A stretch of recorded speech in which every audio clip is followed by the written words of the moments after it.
Hello ladies and gentlemen, and welcome to the Counterfactual Stories YouTube channel. In today's episode, we will talk about one of the greatest chess player ever lived, the so-called Patriarch of chess, Mikhail Botvinnik. Before we start, don't forget to press subscribe button. So, Mikhail Moiseyevich Botvinnik was a Soviet and Russian chess grandmaster, the 6th world chess champion.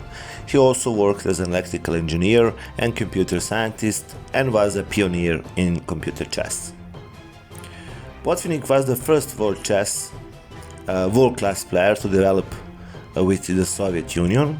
He also played a major role in the organization of chess, making a significant contribution to the design of the World Chess Championship system after the Second World War, and becoming a leading member of the coaching system that enabled the Soviet Union to dominate top-class chess during that time.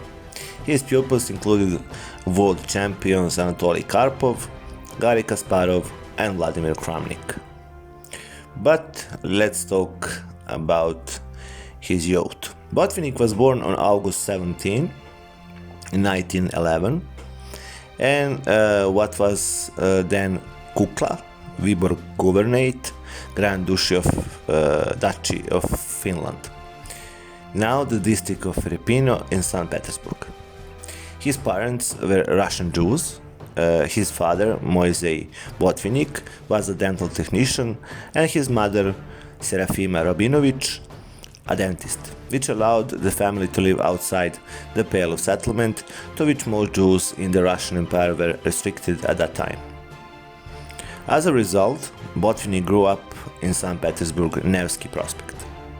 His father forbade the speaking of Yiddish at home, and Mikhail and his older brother Izzy, attended Soviet schools. Botvinnik later recounted, I was asked once, what do you consider yourself to be from the point of view of nationality? My reply was, yes, my position is complicated. I am a Jew by blood, a Russian by culture, Soviet by upbringing. On his religious views, he called himself an atheist. In 1920, his mother became ill and his father left the family, but maintained contact with the children even after his second marriage to a Russian woman. At about the same time, Botvinnik started reading newspapers and became a committed communist. In autumn of 1923, at the age of 12, Botvinnik was taught chess by a school friend of his older brother, using a homemade set, and instantly fell in love with the game. He finished in mid-table in a school championship, sought advice from another of his brother's friends, and concluded that for him it was better to think out concrete concepts and then derive general principles from this, and went on to beat his brother's friends quite easily. In winter 1924, Botvinnik won his school's championship and exaggerated his age by 3 years in order to become a member of the Petrossian Chess Assembly, to which its president during a blind eye. Botvinnik won his first 2 tournaments organized by the assembly. Shortly afterwards, Nikolai Kirilenko, a devout chess player and leading member of the Soviet legal system, who later organized Josip Stalin show trials, began building a huge nationwide chess organization, and the assembly was replaced by a club in the city's Palace of Labor. To test the strength of the Soviet chess masters, Kirilenko organized the Moscow 1925 chess tournament. On a rest day during the event, world champion Jose Raul Capablanca gave a simultaneous exhibition in Leningrad. Botvinnik was selected as one of the opponents and won his game. In 1926, he reached the final stage of the Leningrad Championship. Later that year, he was selected by Leningrad's team in a match against Stockholm, held in Sweden, and second +1 = 1 against the future Grandmaster Gösta Scholz. On his return, he entertained his schoolmates with a vivid account of the rough sea journey back to Russia. Botvinnik was commissioned to note 2 games from the match. and the fact that his analyses were to be published made him aware of the need for objectivity. In December 1926, he became a candidate member of his school Comsol branch. Around this time, his mother became concerned about his poor physique, and as a result, he started a program of daily exercise which he maintained for most of his life. When Botvinnik finished the school curriculum, he was below the minimum age for the entrance examinations for higher education. While waiting, he qualified for the first USSR championship final stage in 1927 as the youngest player ever at that time, tied for 5th and 6th places and gained the title of Meister. He wanted to study electrical technology at the Leningrad Polytechnical Institute and passed the entrance examination. However, there was a persistent excess of application for this course, and the Prolet which controlled admissions, had a policy of admitting only children of engineers and industrial workers. After an appeal by a local chess official, he was admitted in the 1928 to Lenin University as a mathematics department. In January 1929, Botvinnik played for Leningrad in the student team chess championship against Moscow.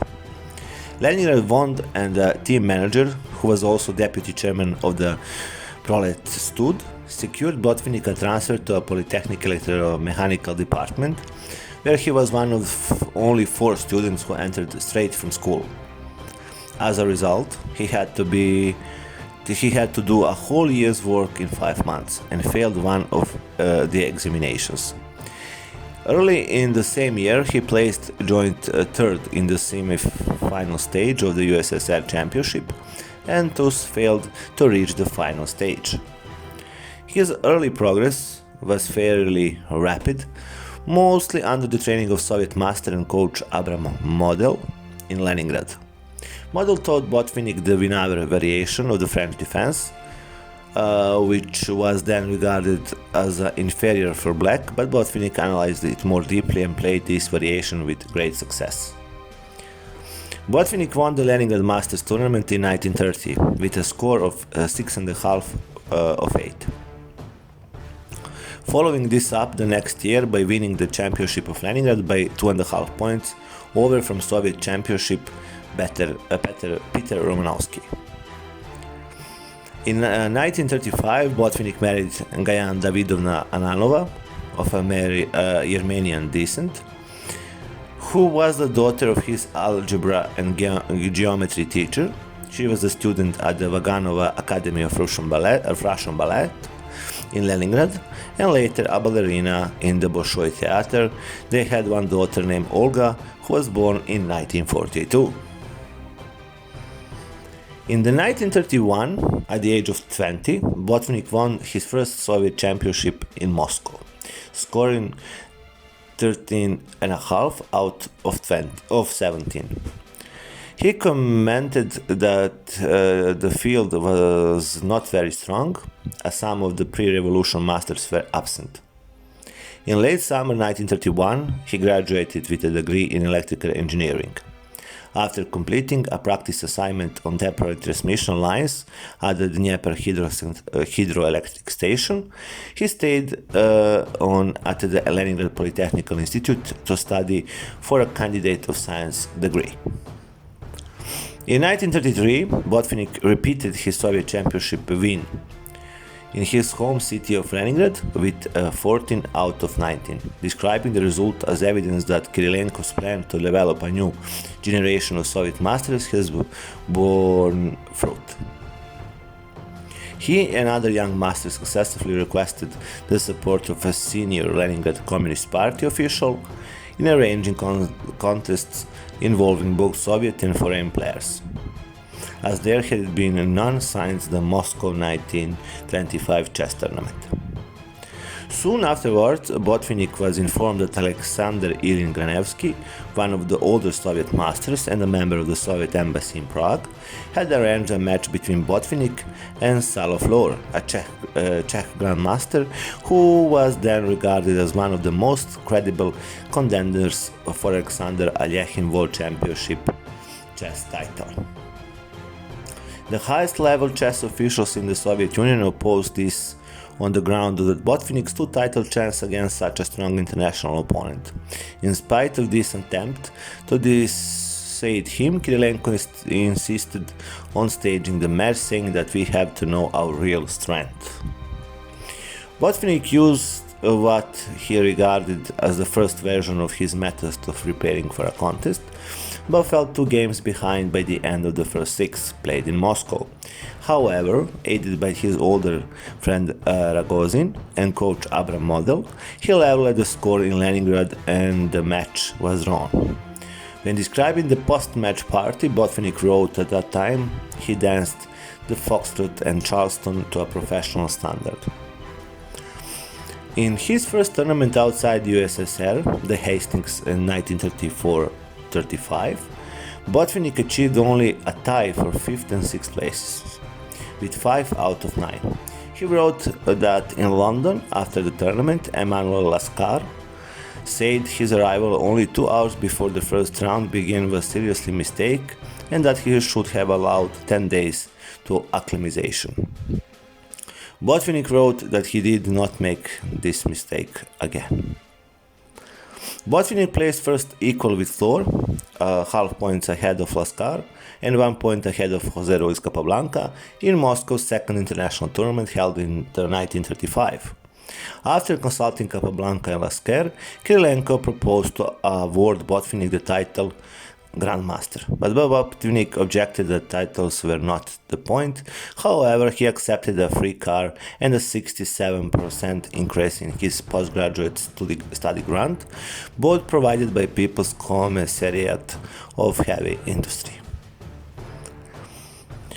He later reported to Kirilenko that the 1935 tournament made it difficult to judge the strength of the top Soviet players, as it included a mixture of top class and weaker players. Botvinnik advocated a double round-robin event featuring the top 5 Soviet players and the 5 strongest non-Soviet players available. Despite politicking over the Soviet choices, both Kirilenko and the Central Committee of the Komsomol quickly authorized the tournament. This was played in Moscow in June 1936, and Botvinnik finished second, 1 point behind Capablanca and 2.5 ahead of Flor. However, he took consolation from the fact that Soviet Union's best had held their own against top-class competition. In early winter 1936, Botvinnik was enrolled to play in a tournament in Nottingham, England. Kirilenko authorized his participation, and to help Botvinnik play at his best, allowed Botvinnik's wife to accompany him, a privilege rarely extended to chess players at that time in Soviet history. Taking Lascar's advice, Botvinnik arrived 10 days before play started. Although his Soviet rivals forecast disaster for him, he scored an undefeated shared first place +6 = 8 with Capablanca, half point ahead of current world champion Max Uve and rising American stars Rubin Fine and Samuel Reshevsky, and 1 point ahead of ex-champion Alexander Alyekhin. This was the first tournament victory by a Soviet master outside of his own country. When the result reached Russia, Kirilenko drafted a letter to be sent in Botvinnik's name to Stalin. On returning to Russia, Botvinnik discovered he had been awarded the Mark of Honor. 3 weeks later, Botvinnik began work on his dissertation for the candidate's degree, obtaining this in June 1937 after his supervisor described the dissertation as short and good and the first work in its field. As a result of his efforts, he missed the 1937 Soviet Championship won by Gregory Levenfish, who was then nearly 50. Later in 1937, Botvinnik drew a match of 13 games against Levenfish. Botvinnik challenged Levenfish, writing that Kirilenko agreed by Botvinnik's absence from the tournament, ordered the match. Botvinnik won further Soviet Championship titles in 1939, 44, 45 and 52, bringing his total to 6. In 1945, he dominated the tournament, scoring 15 out of 17. However, in 1952, he tied with Mark Taimanov and won the playoff match. In 1938, the world's top 8 players met in the Netherlands to complete the Avro tournament, whose winner was supposed to get a title match with the World Championship champion Alexander Alekhine. Botvinnik placed third behind Paul Keres and Ruben Fine. According to Botvinnik, Alekhine was most interested in playing an opponent who could raise the funds. After consulting the nearest available Soviet officials, Botvinnik discreetly challenged Alekhine, who promptly accepted, subject to a condition that would enable him to acclimatize in Russia and get some high-quality competitive practice a few months before the match. In Botvinnik's opinion, Alekhine was partly motivated by the desire for reconciliation with the Soviet authorities, so that he could again visit his homeland. The match, including funding, was authorized at the highest Soviet politician level in January 1939. However, a letter of confirmation was only sent 2 months later, in Botvinnik's opinion because of opposition by the Soviet rivals, especially those who had become prominent before the Russian Revolution, and the outbreak of World War II prevented a World Championship match.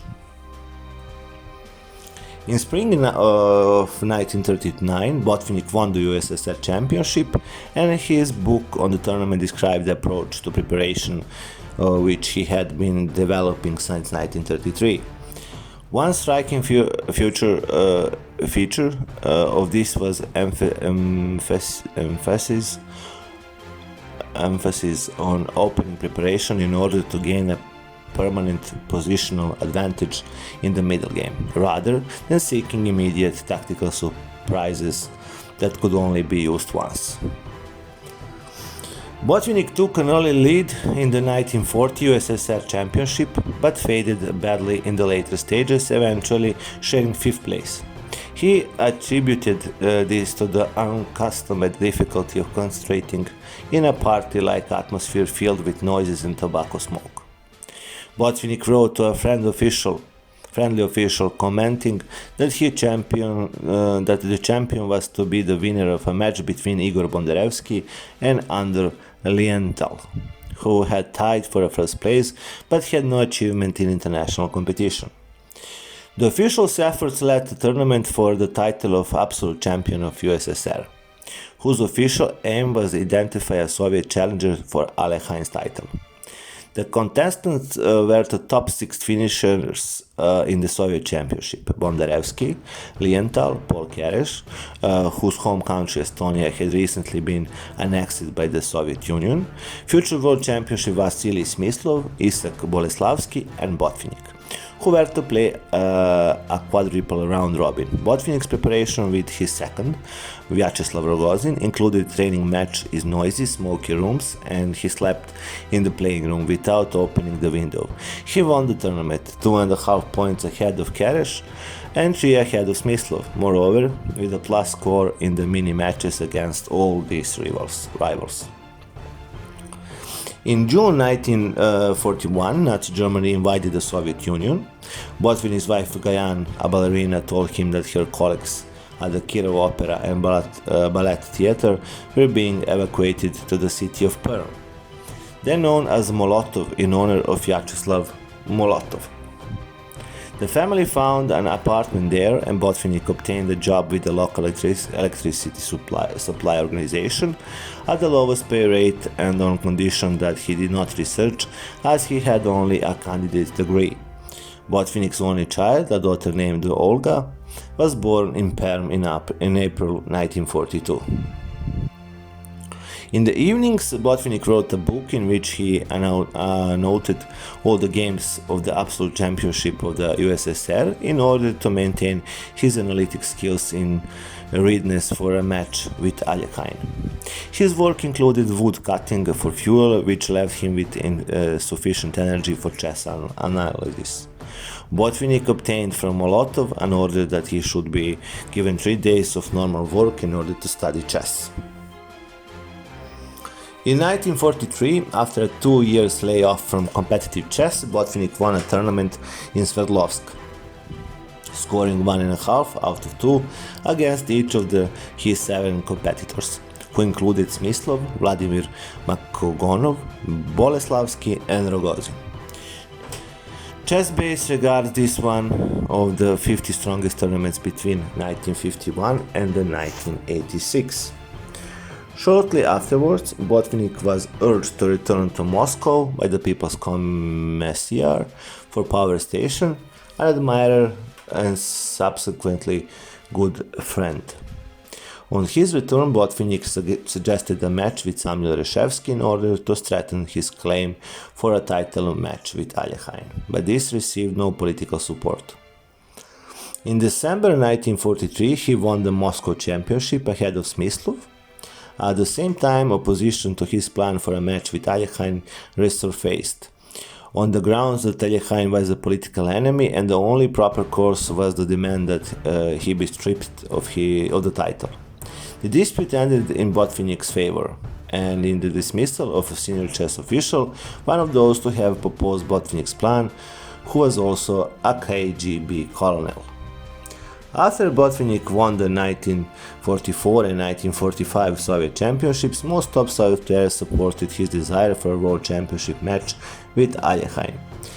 However, the allegations that Alekhine had written anti-Semitic articles while in Nazi-occupied France made it difficult to host the match in the USSR. Botvinnik opened a negotiation with the British Chess Federation to host the match in England, but these were cut short by Alekhine death in 1946. In one of our previous videos, you can watch how Alekhine died. When the Second World War ended, Botvinnik won the first high-level post-war tournament at Groningen in 1946 with 14.5 points from 19 games, half point ahead of former world championship Max Uve and 2 ahead of Smyslov. He and Yu both struggled at the last few rounds, and Botvinnik and a narrow escape against Uve, who had acknowledged had always been a difficult opponent for him. This was Botvinnik's first outright victory in a tournament outside the Soviet Union. Botvinnik also won the very strong Mikhail Chigori Memorial Tournament held in Moscow in 1947. Botvinnik strongly influenced the design of the system which would be used for World Championship competition from 1948 to 1963. Viktor Baturansky wrote, "Now came Botvinnik's turn to defend his title in accordance with the new qualifying system which he himself had outlined in 1946. This statement referred to Botvinnik's 1951 title defense. On the basis of his strong results during and just after World War II, Botvinnik was one of the 5 players to contest the 1948 World Chess Championship, which was held at the Hague and the Moscow. He won the 1948 tournament convincingly with a score 14 out of 20, 3 points clear, becoming the 6th World Champion. While he was on vacation in Riga after the tournament, an 11-year-old boy called Misha Tal paid a visit, hoping to play a game against the new champion. Tal was met by Botvinnik's wife, who said the champion was asleep and that she had made him take a rest for chess. In 1950, Botvinnik was one of the inaugural recipient of International Grandmaster title from FIDE.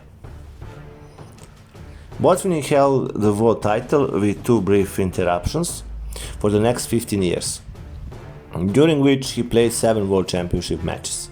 In 1951, he drew with David Bronstein over 24 games in Moscow, keeping the world title, but it was a struggle for Botvinnik, who won the second last game and drew the last in order to tie the match.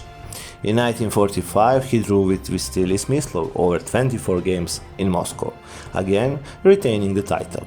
In 1957, he lost to Smyslov by 9.5 to 12.5 in Moscow, but the rules then in force allowed him to rematch without having to go through the candidates tournament, and in 1958 he won the rematch in Moscow.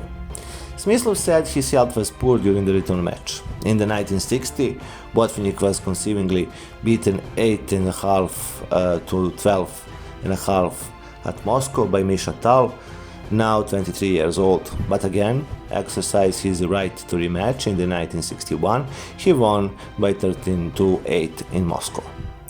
Commentators agreed that Tal's play was weaker in the rematch, probably due to his health, but also the Botvinnik's play was better than in the 1960 match, largely due to thorough preparation. Botvinnik changed his style in the rematch, avoiding the tactical complications in which Tal excelled and aiming for closed position and endgames, where Tal's technique was not outstanding.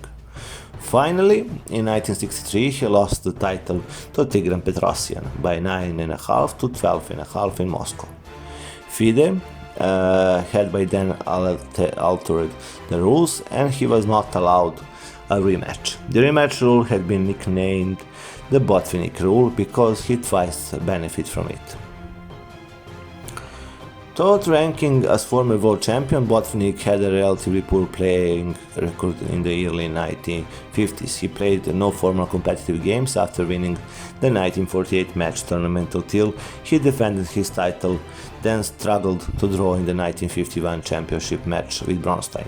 Placed only 5th in the 1951 Soviet Championship and tied for 3rd in the 1952 Geza Marozzi Memorial Tournament in Budapest. He had also performed poorly in Soviet training contests.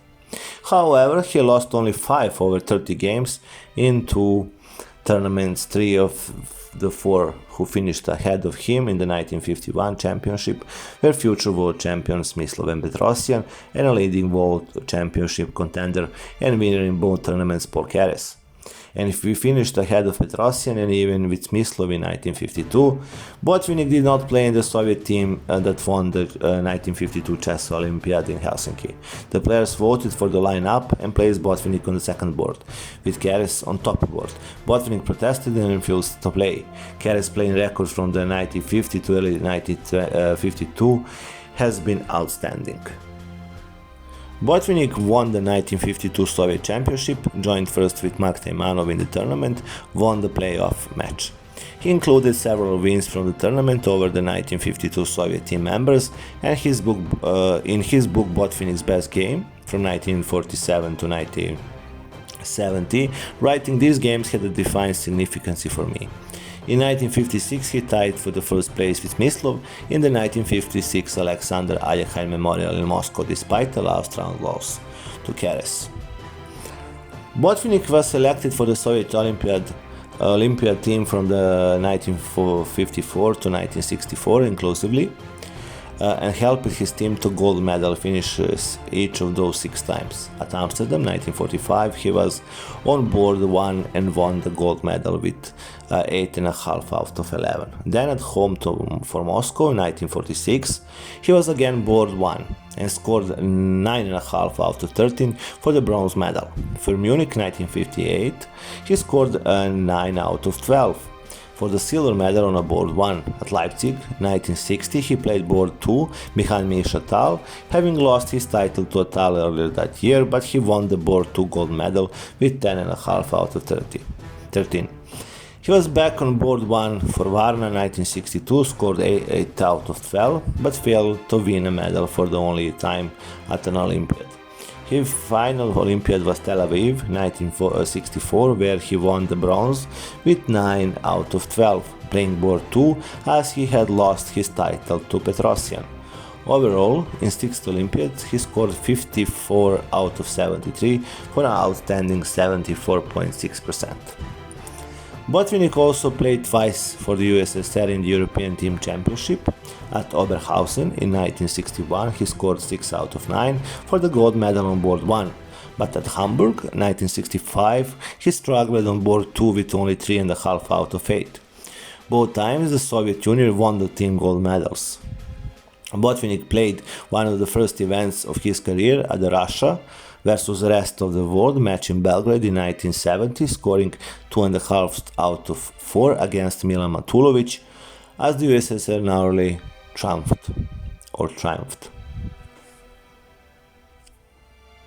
After losing the world title for the final time to Tigran Petrossian in Moscow in 1963, Botvinnik withdrew from the following World Championship cycle after FIDE declined at its annual congress in the 1965 to grant a losing champion to automatic right to rematch. He remained involved with competitive chess, appearing in several highly rated tournaments and continuing to produce memorable games. He retired from competitive play in the 1970, aged 59, preferring instead to occupy himself with development of computer chess programs and to assist with the training of younger Soviet players, earning his nickname of the Patriarch of the Soviet Chess School. Botvinnik's autobiography was published in the Russian in 1978 and in English translation as Achieving the Aim in the 1981. A staunch communist, he was noticeably shaken by the collapse of the Soviet Union and lost some of his standing in Russian chess during the Boris Yeltsin era. In the 1980s, Botvinnik proposed a computer program to manage the Soviet economy. However, this proposal did not receive significant attention from the Soviet government. During the last few years of his life, he personally financed his economic computer project that he hoped would be used to manage the Russian economy. He kept actively working on the program until his death and financing the work from the money he made for the lectures and seminars he attended despite prominent health problems. Botvinnik died of pancreatic cancer in May 1995.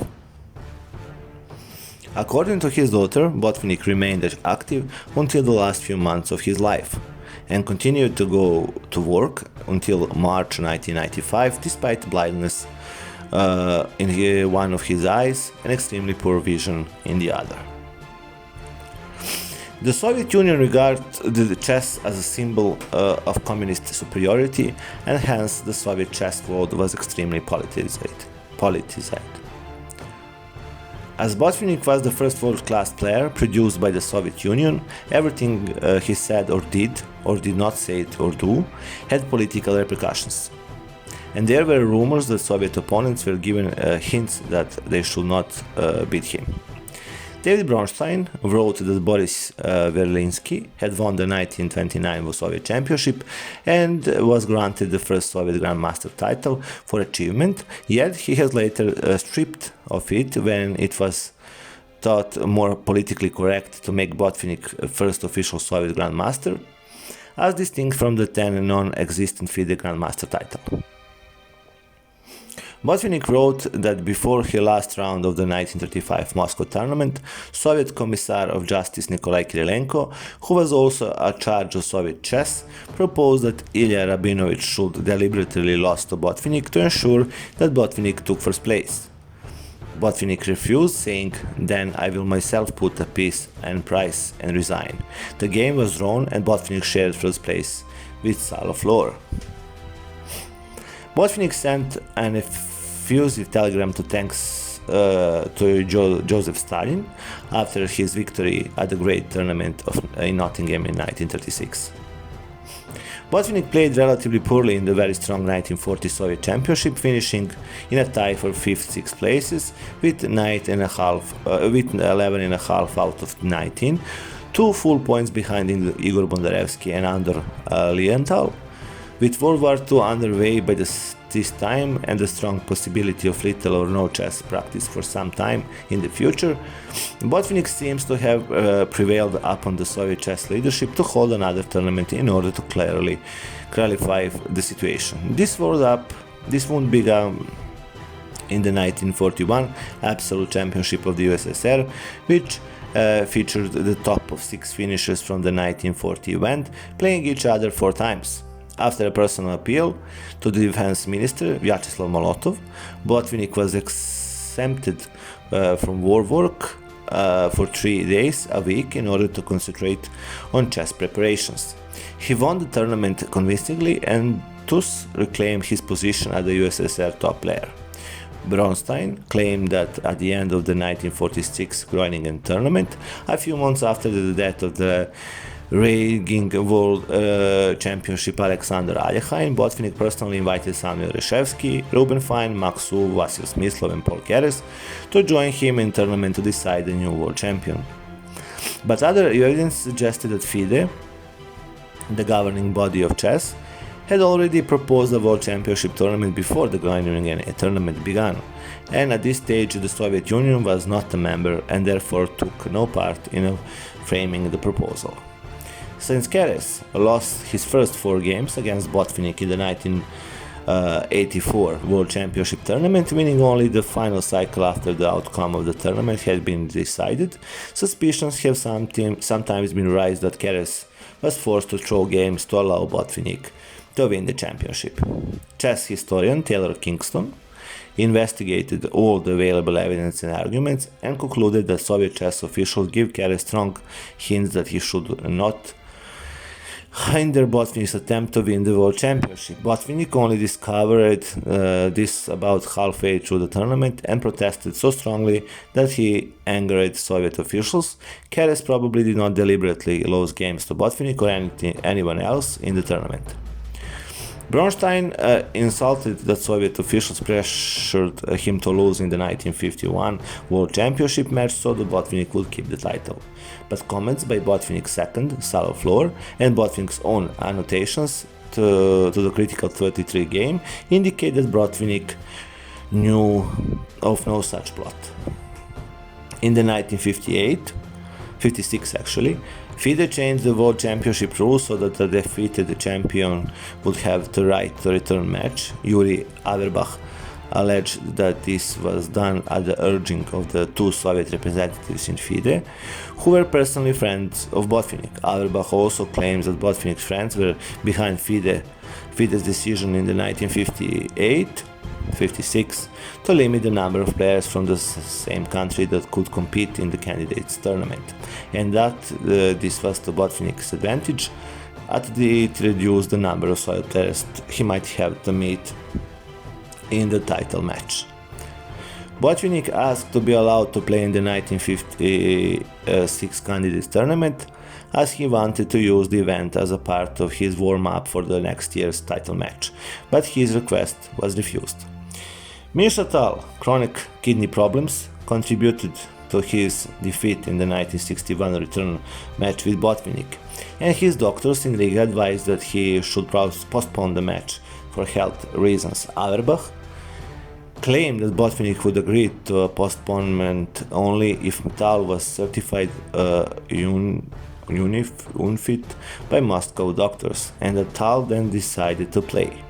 The 1961 World Championship lasted 21 games and Botvinnik won 10 of them by a total score plus 10 minus 5 equals 6. Reclaiming the title he had lost a year earlier, becoming the oldest winner of a FIDE World Championship match at 50. In 1963, Botvinnik played his last World Championship match against Igor Petrossian in a 22-game series. Petrossian, almost 20 years younger, wore out the 52-year-old Botvinnik in a series of protracted games, most of them over 40 moves, including 6 consecutive draws. The defending champion played poorly in games 18 and 19, and the match ended with 3 short draws. Petrossian thus claimed the World Championship with a score plus 5 minus 2 equal 15. In the 1954, he wrote an article about an inciting socialist revolution in Western countries, aiming to spread communism without a Third World War. And in the 1960s, Botvinnik wrote a letter to the Soviet government proposing economic reforms that were contrary to party policy. In the 1976, Soviet grandmasters were asked to sign a letter condemning Viktor Korchnoi as a traitor after Korchnoi defected. Botvinnik evaded this request by saying that he wanted to write his own letter denouncing Korchnoi. By this time, however, his importance wanted, and officials would not give him this privilege. So Botvinnik's name did not appear on the group letter, an outcome Botvinnik may have foreseen. Bronstein and Boris Spassky openly refused to sign the letter. This was a relatively long episode. I hope you like. Don't forget to press subscribe button and see you soon. Bye.